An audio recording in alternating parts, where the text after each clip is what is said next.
ফিলিস্তিনের স্বাধীনতাকামী সংগঠন হামাসের শীর্ষ নেতা ইসমাইল হানিয়া ইরানের রাজধানী তেহরানে এক হামলায় নিহত হয়েছেন। হামাস এবং ইরানের ইসলামিক রেভলিউশনারি গার্ডস কর্পস বুধবার আলাদা বিবৃতিতে হানিয়ার মৃত্যুর খবর নিশ্চিত করেছে বলে এক প্রতিবেদনে জানিয়েছে রয়টার্স।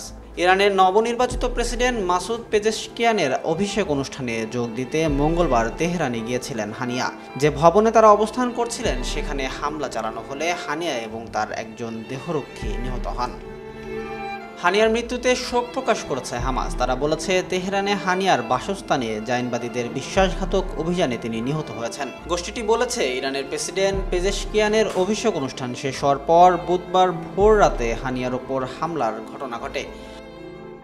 আরব নিউজ জানিয়েছে, হামাসের এই ৬২ বছর বয়সী নেতা তেহরানে গিয়ে দেশটির সর্বোচ্চ নেতা আয়াতুল্লাহ আলী খামেনি ও প্রেসিডেন্ট পেজেশকিয়ানের সঙ্গে দেখা করেছিলেন। রেভলিউশনারি গার্ডস কর্পস বলছে, সেখানে ঠিক কী ঘটেছিল তা তদন্ত করে দেখা হচ্ছে এবং শীঘ্রই তা প্রকাশ করা হবে। হামাস পরিচালিত আল আকসা টেলিভিশন জানিয়েছে, হামাসের একজন জ্যেষ্ঠ নেতা মুসা আবু মারজুক হানিয়া হত্যার জবাব দেওয়ার প্রত্যয় জানিয়েছেন। নেক্সট রিপোর্ট, দৈনিক কল্যাণ।